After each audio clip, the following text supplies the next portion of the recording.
Assalamualaikum warahmatullahi wabarakatuh. Baiklah, di sini saya akan menjelaskan tentang tinjauan ekologis. Ekologis Administrasi Negara Indonesia.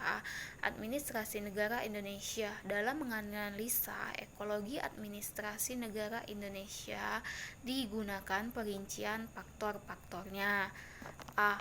Faktor-faktornya ekologis yang berpengaruh. Aspek ilmiah terdiri dari lokasi dan posisi geografis, kekayaan, keadaan alam, keadaan dan kemampuan penduduk. 1. Lokasi dan posisi geografi menunjukkan ketentuan tentang lokasi suatu negara dalam ruang atau tempat, sehingga menjadi jelas batas-batas wilayah negara pada saat tertentu. Pengaruh lokasi dan posisi geografi terhadap administrasi negara. A.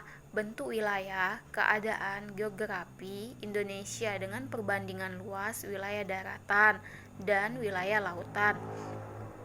Lain daripada itu, wilayah daratan Indonesia yang sebagian terdiri dari gunung-gunung berapi yang masih aktif, di samping lembah-lembah ngarai, mengakibatkan sebagian besar tanah menjadi labil.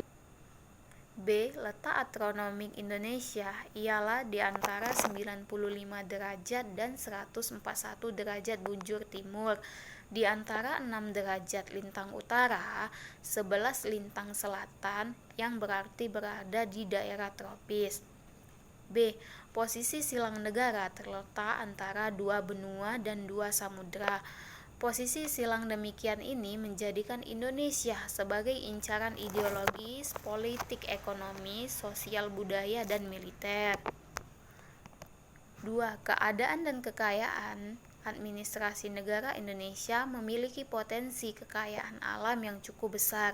Sumber-sumber kekayaan alam beraneka ragam. A. Pengaruh keadaan dan kekayaan alam terhadap administrasi negara, misalnya nampak pada usaha-usaha untuk memanfaatkan sumber-sumber alam tadi bagi pemenuhan kebutuhan manusia. B. Pengaruh administrasi negara terhadap keadaan dan kekayaan alam, pengaruhnya, kalau ada, terbatas pada merubah sumber-sumber dari potensi menjadi kemampuan real, misalnya air terjun dan lain. 3. Keadaan dan kemampuan penduduk. 1. Jumlah penduduk. Sejak sejumlah telah dikhawatirkan bahwa jumlah penduduk Indonesia tergolong jumlah yang besar dan sangat pertumbuhannya cukup tinggi karena harus ada usaha-usaha pengendalian jumlah penduduk dengan tujuan menghambat. 2. Distribusi spasial, artinya penyebaran di antara berbagai wilayah negara tidak merata. Pengaruh administrasi negara terhadap keadaan dan kemampuan penduduk, misalnya dengan Departemen Dalam Negeri dalam suatu bahan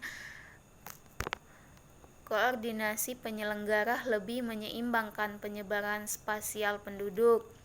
3. Dengan undang-undang wajib belajar yang diadministrasikan oleh Departemen Pendidikan Kebudayaan oleh administrasi negara dapat mencegah buta huruf.